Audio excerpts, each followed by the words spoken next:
Welcome to Brew Builds, your place for DIY home improvements. I'm Paul. Today, I'll be running some PVC pipe to reconnect our irrigation system from this spot here to our berry garden on the other side of the yard. Are you ready? Let's get to it.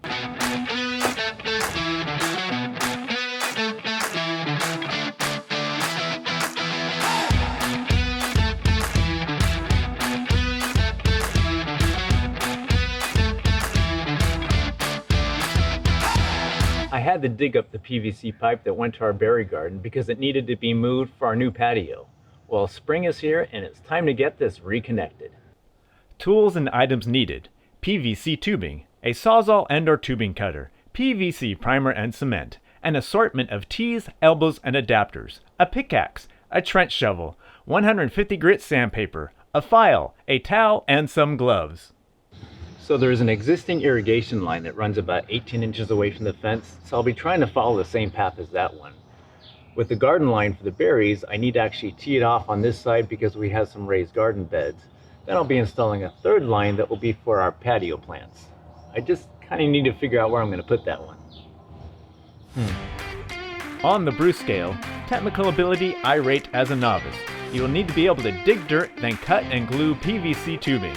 Physical ability, I rate as difficult. It depends on how much dirt you will need to dig. It rained a couple days ago, so the dirt should be nice and soft for digging. But before I start digging, why don't you hit that like button and subscribe to Brew Builds? Did you do it yet? All right, thanks. Let's go start digging. Remember, if you don't know the area where you are digging, be sure to call 811 to find out if there are utility lines buried where you want to run your pipe.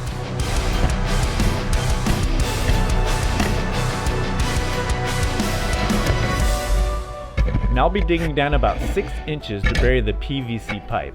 It does not need to be buried, however, this will protect the pipe from breakage because Schedule 40 PVC is relatively brittle and can break easily if stepped on. PVC pipes should also be protected from UV light, so any pipes that are above ground should be painted. It's always nice when you have friends helping you digging.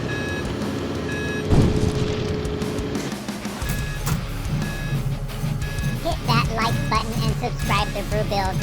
Hit that like button and subscribe to Brew Builds.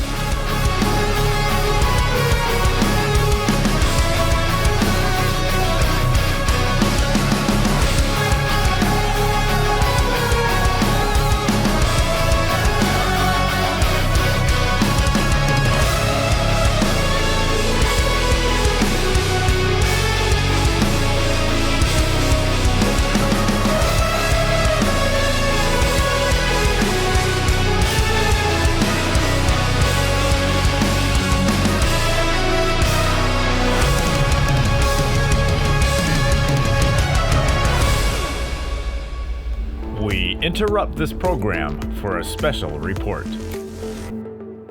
As I was shooting my cool trench shot, I accidentally kicked this with my foot and broke it, which is one of the reasons why some people put in two 90-degree connectors called a swing joint elbow, because this would have moved instead of breaking.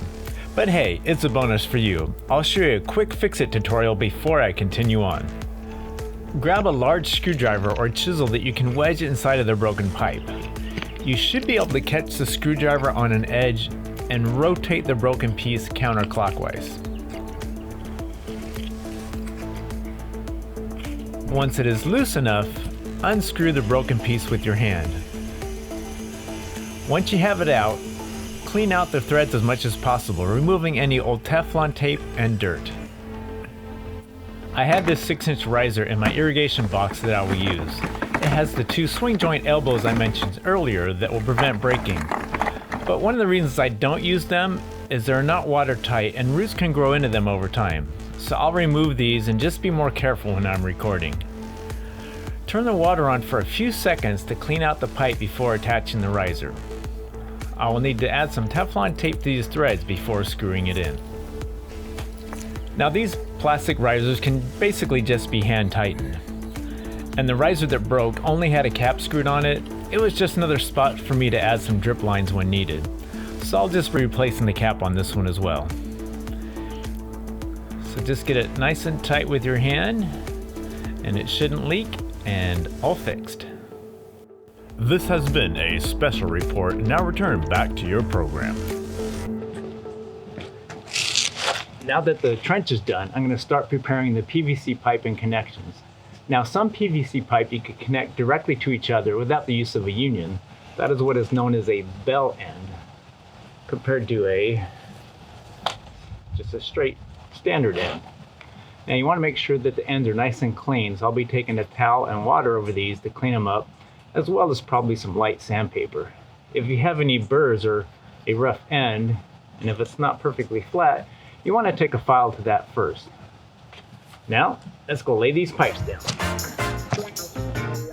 If you are planning on reusing old pipes that you either dug up or have been stored, be sure to check the outside of the pipes for any damage or cuts, and do not use them if they have any damage at all. It's just not worth it.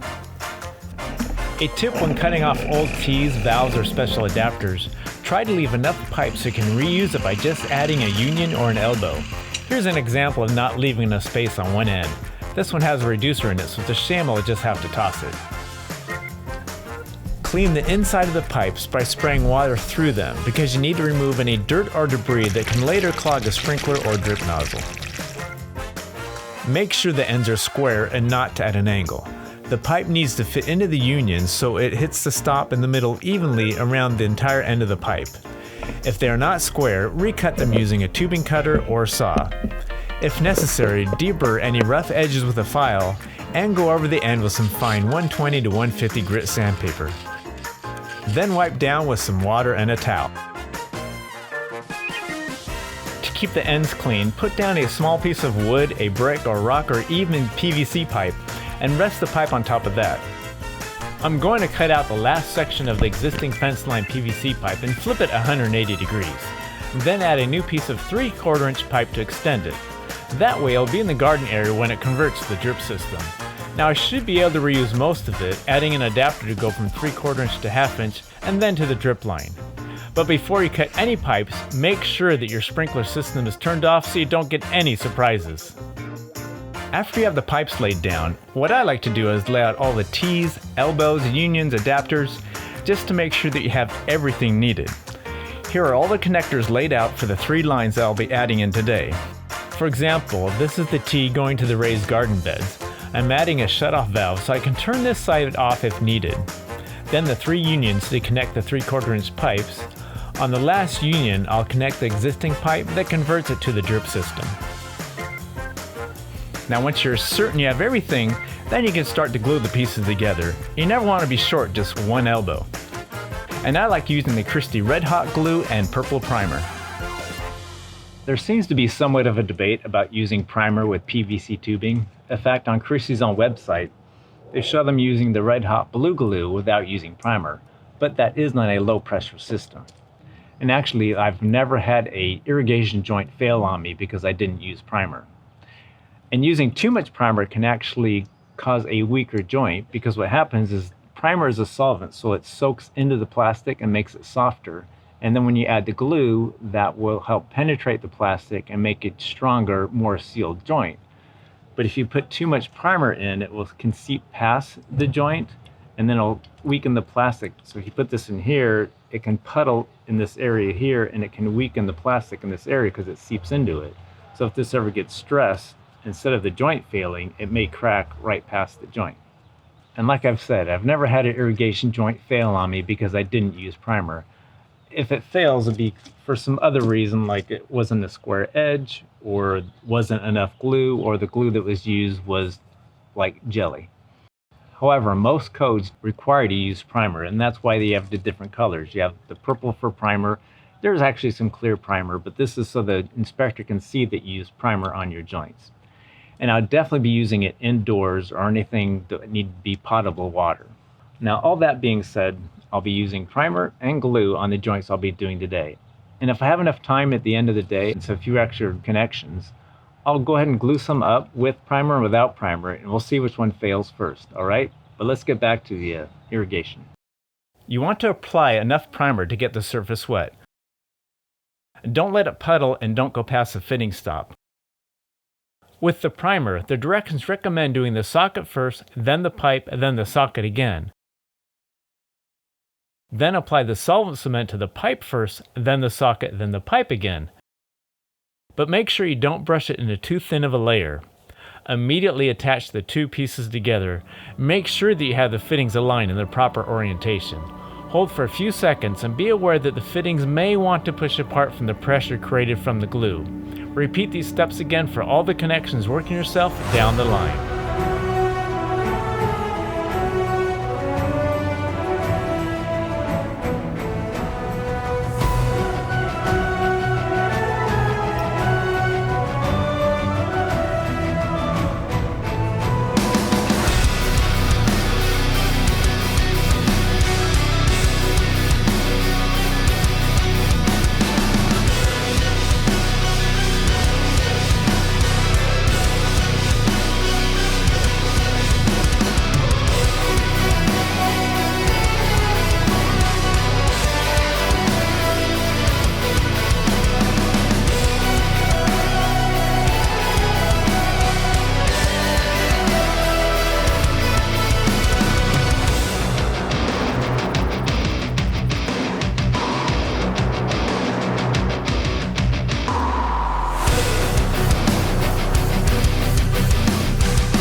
After about 10 to 15 minutes of cure time, remove the blocks and place the pipe at the bottom of the trench. Add in any risers that you will need. You will want to run some water through the PVC pipe to clear out any dirt and or debris before you add sprinklers or drip irrigation. In most cases, you should be able to run water through the pipe after about 30 minutes of cure time. Since the ends are left uncapped, there won't be enough pressure to do an actual leak check, but just be prepared for a lot of water. Turn the water off after a few seconds. Then do your final connections. Add in any sprinklers, drip heads, or cap the ends so you can do a final pressure test. Turn on the water again and check all your joints for leaks. If everything looks good, fill in the trenches and cover your pipes back up with dirt.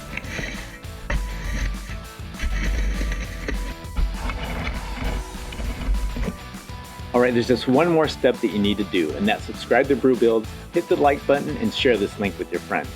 Alright, well I guess that is 3 steps.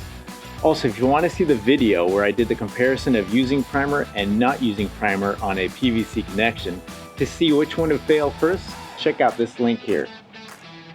Well, I hope this video inspired you to tackle projects like this around your house, so you can sit back, and watch your garden grow.